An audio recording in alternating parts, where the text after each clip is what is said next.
Hello student, कैसे हैं आप सब। एक बार पुनः सी कोचिंग क्लासेस पर स्वागत है। क्लास 12 फिजिक्स एनसीईआरटी चैप्टर 3 में आज महत्वपूर्ण टॉपिक लेकर आए हैं कि कोई भी दो आवेशी चालक हैं, है ना, उसके लिए उभयनिष्ठ विभव कितना होगा प्यारे भाइयों, वो चीज़ यहाँ पर समझना है।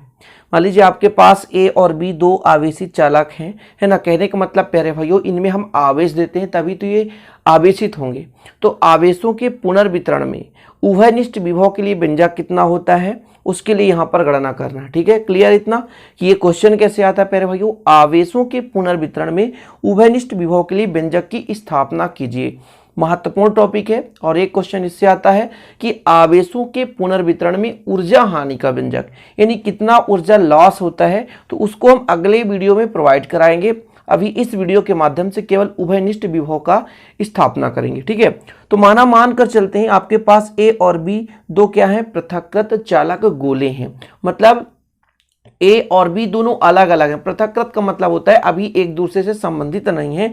ए एक दूसरा चालक है तो बी दूसरा चालक है, और दोनों प्यारे भाइयों गोला है। जरूरी नहीं है हम दूसरा भी चालक ले सकते हैं, ऐसा नहीं है गोला ही नहीं हो, पर फिर भी हम यहाँ पर गोला मानकर चलें कि माना ए और बी दो अलग अलग चालक हैं जो कि गोले के रूप में है। चीजें क्लियर। अब प्यारे भाइयों, जब हम इनमें अलग अलग आवेश देते हैं, जैसे ए पर आवेश देंगे तो इसका विभव अलग होगा, धारिता भी अलग होगा, और इस पर जब हम आवेश देंगे दूसरा आवेश तो इसका भी विभव अलग होगा और धारिता भी अलग होगा। चीजें क्लियर। मतलब जब हम चालक ए को प्लस Q1 आवेश देते हैं तो ए का विभव V1, और जब बी को प्लस Q2 आवेश देते हैं तो बी का विभव V2 हो जाता है। क्लियर प्यारे भाई, मैंने क्या कहा कि जब चालक ए को प्लस Q1 आवेश दिया जाता है तो इसका विभव V1, और जब प्लस Q2 आवेश दिया जाता है तो चालक का विभव V2 हो जाता है। इतना क्लियर। तो आप इतना लिख सकते हैं, माना ए और बी दो पृथक्कृत गोले हैं। चालक ए को Q1 आवेश देने से इसका आवेश विभव V1, और Q2 चालक बी को Q2 आवेश देने से इसका विभव V2 हो जाता है। चीजें क्लियर। यहां पर देखें, माना ए और बी दो पृथक्कृत चालक गोले हैं। चालक ए को प्लस Q1 आवेश देने पर उसका विभव V1, और चालक बी को प्लस Q2 आवेश देने पर उसका विभव V2 हो जाता है। तब यदि हम आपसे कहें कि भैया धारिता की परिभाषा से, चूंकि आपको पता होगा प्यारे भाइयों, चूंकि मैं यहाँ पर आपसे कहूँ कि चूंकि C बराबर कितना होता है Q/V, यहाँ पर कोष्टक पे लिख देता हूँ ब्रैकेट में, इसलिए आप यहाँ पर कह सकते हो कि Q बराबर कितना हो जाएगा C इंटू V। कितना हो जाएगा C इंटू V।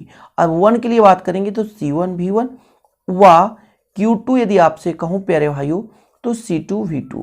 ये भाई धारिता के परिभाषा से हो गया। ठीक है ना, कि पहले चालक पर टोटल आवेश C1 और V1 के मल्टीपल होगा, और दूसरे चालक पर टोटल आवेश C2V2 के मल्टीपल होगा। क्योंकि हमने चालक ए को Q1 आवेश दिया तो उस पर विभव V1 उत्पन्न हो गया।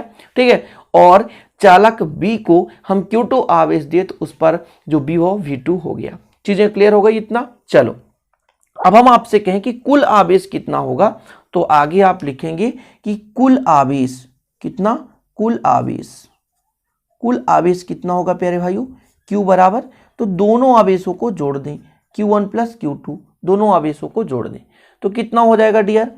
Q1 का मान कितना है C1V1 प्लस Q2 का मान कितना है C2V2।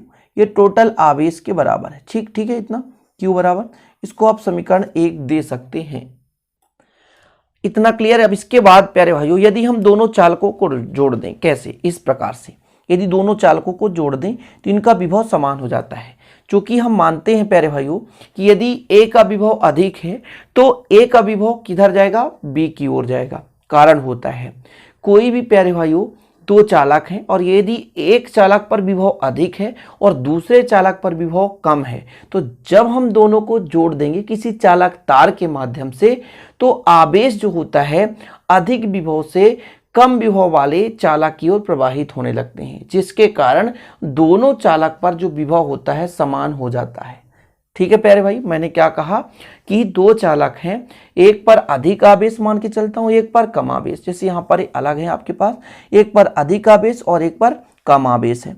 यदि हम दोनों को किसी चालक तार से जोड़ दें तो चालक तार से जोड़ने के बाद प्यारे भाइयों क्या होता है कि जो आवेश है अधिक विभव वाले क्षेत्र से कम विभव वाले क्षेत्र की ओर गति करने लगता है। तो हमने जब दोनों चालकों को जोड़ दिया तो मान के चला कि मान लीजिए इस पर अधिक आवेश था तो इसका आवेश यहां चला गया, जिसके कारण दोनों का जो प्यारे भाइयों विभव है वो समान हो गया। तो यहां पर आप लिखोगे कि जब दोनों चालक को जोड़ दिया जाता है, जब दोनों चालक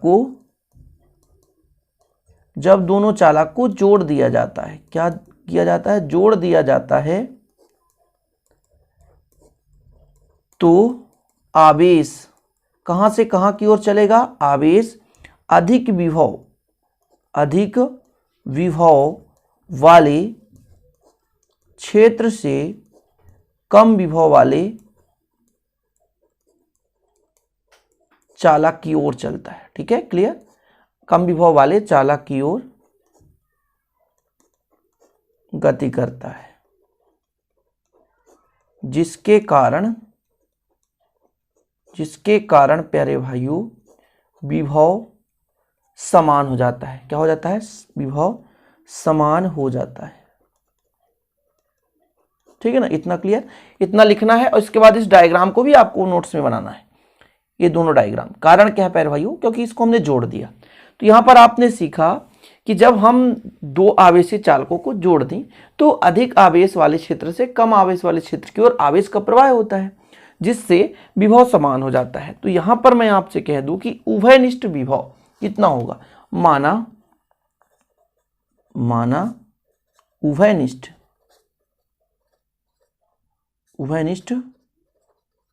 विभव भी है। तब प्यारे भाइयों कुल जो आपका विभव भी होगा वो किसके बराबर हो जाएगा, कुल आवेश बटे कुल धारिता।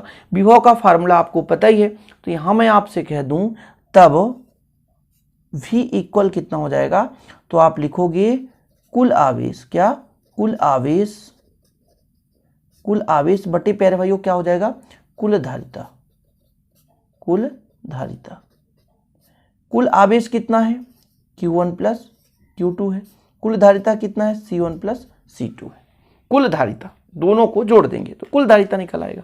ठीक है, अब यदि मैं आपसे कह दूं Q1 का मान कितना है, C1 V हो जाएगा और C2 V हो जाएगा। ठीक, अब विभव तो समान है ना प्यारे भाइयों, विभव समान है। हालांकि यहाँ पर V1 C1 कर लेता हूँ, यहाँ से लेता हूँ। ठीक है, कुल, और ये C1 प्लस C2, ये उभयनिष्ठ विभव के लिए आपका फार्मूला आ गया। यही है उभयनिष्ठ विभव। ठीक है, यही उभयनिष्ठ विभव के लिए व्यंजक है। ठीक है, यहां पर आप लिख सकते हैं यही उभयनिष्ठ विभव के लिए व्यंजक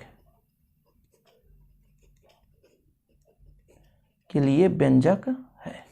ठीक है, ये कंप्लीट हो, यही उभयनिष्ठ विभव के लिए व्यंजक है। तो इस प्रकार से ये छोटा सा क्वेश्चन कंप्लीट हो जाता है। बहुत ही सिंपल है, नॉर्मल है, बहुत ज्यादा समय भी नहीं लगा और छोटे छोटे क्वेश्चन आपके लिए पूरा कंप्लीट करा रहा हूं।